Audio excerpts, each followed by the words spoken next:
સોનાના ઘરેણાનું final bill જોઈને ઘણીવાર આંચકો લાગે, ખરું ને? ચલો આ છુપા ગણિતને ડીકોડ કરીએ.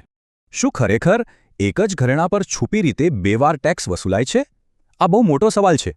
બિલમાં બે અલગ અલગ જીએસટી જોઈને કોઈ પણ મૂંઝાઈ જાય.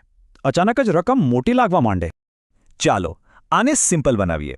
પહેલો ટેક્સ છે 3% જીએસટી, જે સીધો જ સોનાની મૂળ કિંમત પર લાગે છે.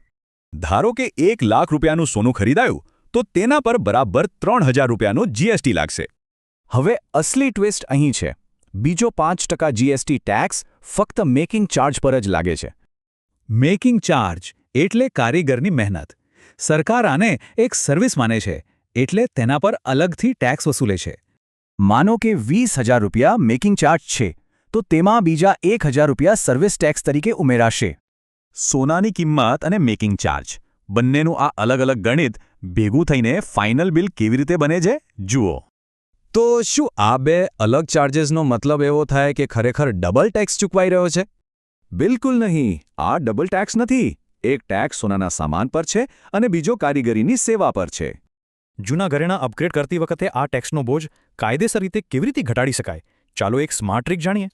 સૌથી બેસ્ટ રસ્તો જૂના સોનાને સીધું જ એક્સચેન્જ કરવું. આનાથી ધાતુ પર લાગતો 3% ટેક્સ સંપૂર્ણપણે બચી જશે. પણ ધ્યાન રાખવું, જો જૂનું સોનું વેચીને રોકડા લીધા તો નવું લેતી વખતે પૂરેપૂરો 3% જીએસટી ફરી આપવો પડશે. ફાઇનલ રૂલ્સ: હંમેશા બ્રેકડાઉનવાળું બિલ માંગવું, BIS હોલમાર્ક ચેક કરવો અને જૂનું સોનું વેચવાને બદલે એક્સચેન્જ જ કરવો. શું હવે ઘરમાં પડેલું જૂનું જ્વેલરી બિલ જોઈને આ છુપું ગણિત પકડી શકાશે? ચોક્કસ ટ્રાય કરવા જેવું છે. સોનાના ઘરેણાનું ફાઇનલ બિલ જોઈને ઘણીવાર આંચકો લાગે, ખરું ને? ચલો આ છુપા ગણિતને ડીકોડ કરીએ. શું ખરેખર એક જ ઘરેણા પર છુપી રીતે બે વાર ટેક્સ વસૂલાય છે? આ બહુ મોટો સવાલ છે. બિલમાં બે અલગ અલગ જીએસટી જોઈને કોઈ પણ મૂંઝાઈ જાય. અચાનક જ રકમ મોટી લાગવા માંડે. ચાલો આને સિમ્પલ બનાવીએ.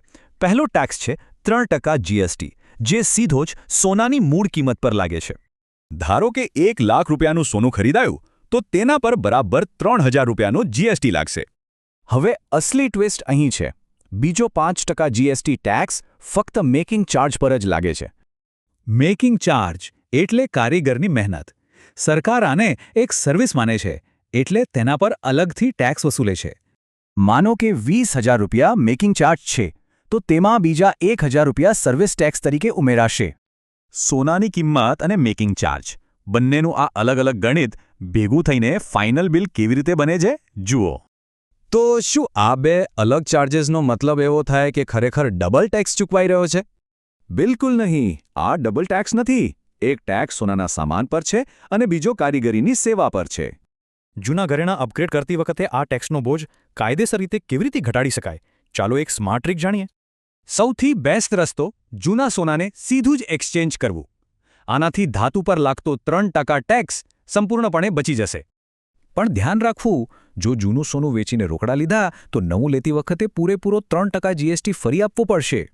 ફાઇનલ રૂલ્સ: હંમેશા બ્રેકડાઉનવાળું બિલ માંગવું, BIS હોલમાર્ક ચેક કરવો અને જૂનું સોનું વેચવાને બદલે એક્સચેન્જ જ કરવો.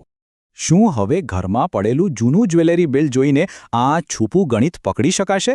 ચોક્કસ ટ્રાય કરવા જેવું છે. સોનાના ઘરેણાનું ફાઇનલ બિલ જોઈને ઘણીવાર આંચકો લાગે, ખરું ને? ચલો આ છુપા ગણિતને ડીકોડ કરીએ. શું ખરેખર એક જ ઘરેણા પર છુપી રીતે બે વાર ટેક્સ વસૂલાય છે? આ બહુ મોટો સવાલ છે. બિલમાં બે અલગ અલગ જીએસટી જોઈને કોઈ પણ મૂંઝાઈ જાય. અચાનક જ રકમ મોટી લાગવા માંડે. ચાલો આને સિમ્પલ બનાવીએ. પહેલો ટેક્સ છે 3% જીએસટી, જે સીધો જ સોનાની મૂળ કિંમત પર લાગે છે. ધારો કે 1 લાખ રૂપિયાનું સોનું ખરીદાયું તો તેના પર બરાબર 3000 રૂપિયાનો જીએસટી લાગશે. હવે અસલી ટ્વિસ્ટ અહીં છે. બીજો 5% જીએસટી ટેક્સ ફક્ત મેકિંગ ચાર્જ પર જ લાગે છે. મેકિંગ ચાર્જ એટલે કારીગરની મહેનત. સરકાર આને એક સર્વિસ માને છે, એટલે તેના પર અલગથી ટેક્સ વસૂલે છે. માનો કે 20,000 રૂપિયા મેકિંગ ચાર્જ છે, તો તેમાં બીજા 1,000 રૂપિયા સર્વિસ ટેક્સ તરીકે ઉમેરાશે. સોનાની કિંમત અને મેકિંગ ચાર્જ બંનેનું આ અલગ અલગ ગણિત ભેગું થઈને ફાઇનલ બિલ કેવી રીતે બને છે, જુઓ. તો શું આ બે અલગ ચાર્જેસનો મતલબ એવો થાય કે ખરેખર ડબલ ટેક્સ ચૂકવાઈ રહ્યો છે? બિલકુલ નહીં. આ ડબલ ટેક્સ નથી. એક ટેક્સ સોનાના સામાન પર છે અને બીજો કારીગરીની સેવા પર છે. જૂના ઘરેણાં અપગ્રેડ કરતી વખતે આ ટેક્સનો બોજ કાયદેસર રીતે કેવી રીતે ઘટાડી શકાય? ચાલો એક સ્માર્ટ ટ્રીક જાણીએ. સૌથી બેસ્ટ રસ્તો જૂના સોનાને સીધું જ એક્સચેન્જ કરવું. આનાથી ધાતુ પર લાગતો 3% ટેક્સ સંપૂર્ણપણે બચી જશે. પણ ધ્યાન રાખવું, જો જૂનું સોનું વેચીને રોકડા લીધા તો નવું લેતી વખતે પૂરેપૂરો 3% જીએસટી ફરી આપવો પડશે.